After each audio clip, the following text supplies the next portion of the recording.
Hey y'all, I'm James Wright and welcome to my shop. Today we're going to be talking about these little beauties, and these look like this weird thing that is kind of sci-fi but from the past, a little steampunkish.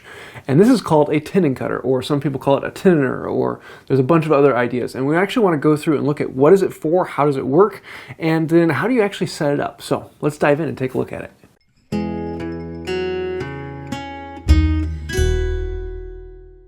So a tenon cutter cuts a tenon, and this is what you see in Windsor chairs and things like that. And it is designed to cut a dowel shape on the end that can then fit into the end of a hole that you would find on a chair.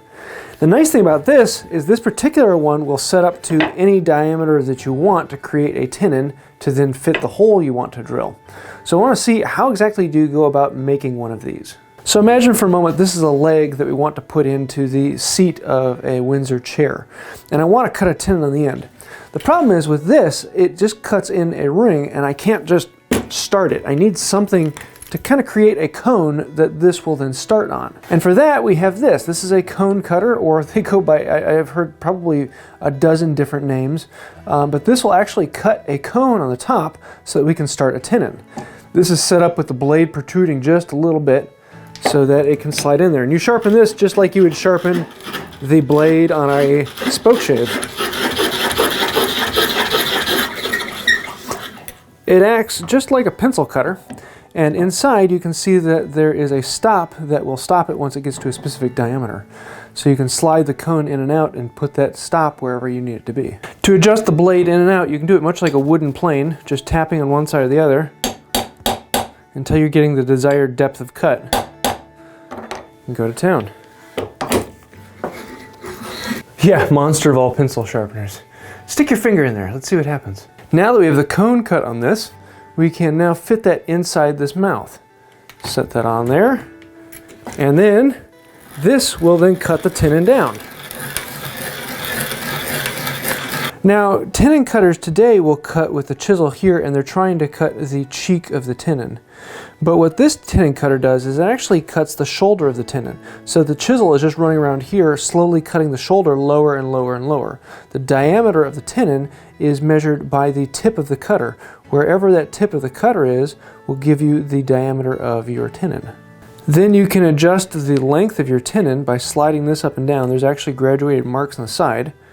But you can set it in there, and now you know that this will stop when the tenon comes up and hits that foot.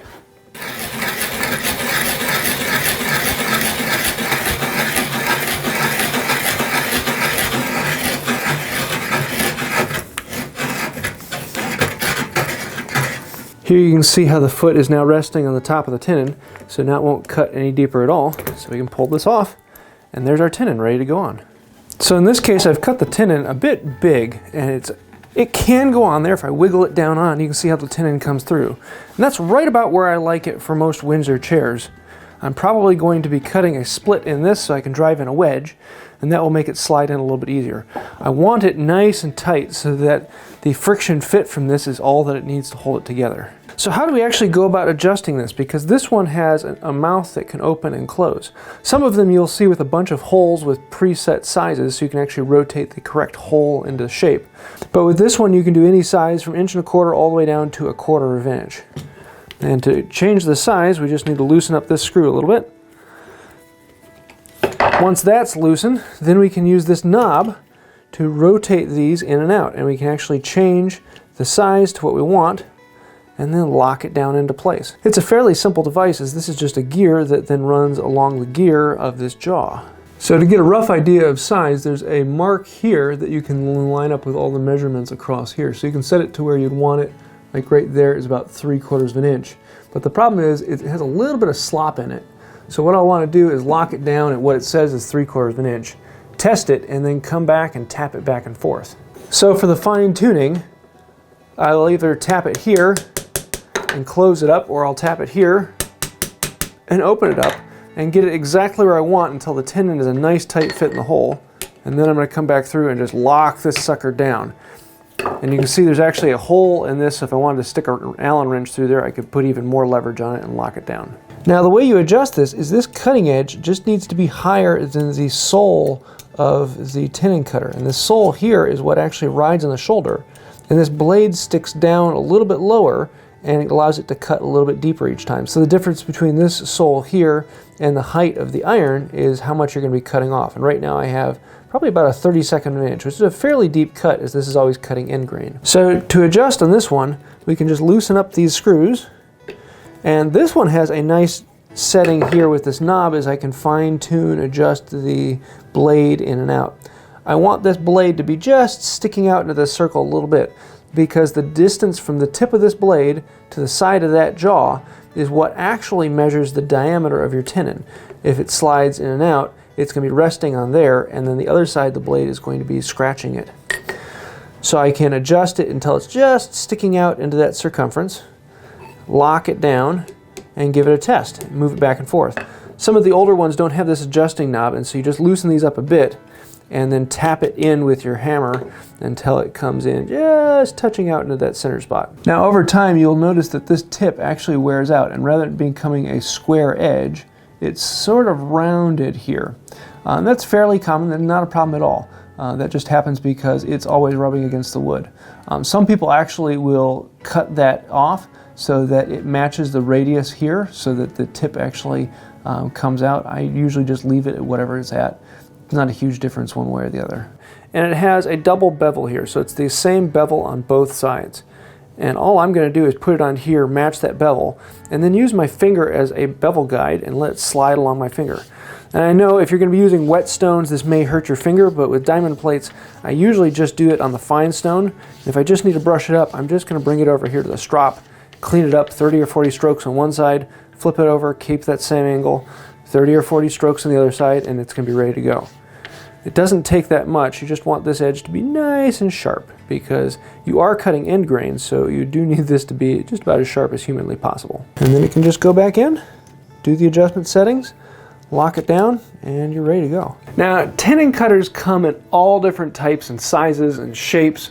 The older styles, this is probably one of the more advanced adjustable settings. Some of them would have multiple holes around, so you can actually rotate it into the correct hole size. Those are kind of nice because every time you have an index size, you have 3/4 and 7/8 and 5/8 and whatever, you'd have your specific hole sizes.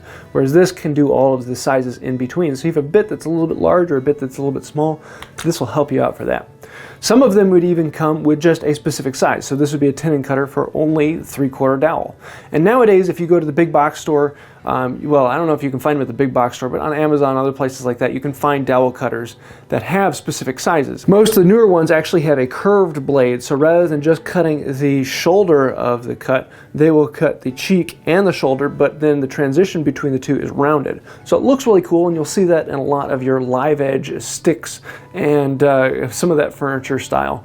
But this is a little bit more traditional in that as long as you keep it straight up and down, you'll have a nice flat shoulder that will sit nice and flat against your work. A tenon cutter is a really fun tool, and especially when you set it with the cone cutting tip, you can do a lot of cool things with this, especially if you want to get into Windsor chair work. This is pretty much a necessity. There are other ways of doing it, but this is one of the fun ways. And once you play with it, it is a really enjoyable tool because you can whip out these perfect tenons that look gorgeous and no time flat have something that is usable, functional, and joinery that will last a lifetime. So I hope you like this. If you'd like to see me do some Windsor chairs, I have a few ideas of things coming up that I might give a try. And I've done one in the past. I'd like to do some others. But we'll see how that goes. So if you'd like to see that, let me know. If you did like this video, please let me know down below. Like, comment, subscribe. That really does help out the channel. And if you do have any particular questions, let me know, and I'll try and answer as many of those as I can. So I think that's about it for today. I hope you enjoyed this. Until next time, have a wonderful day. Well, now that was twisted.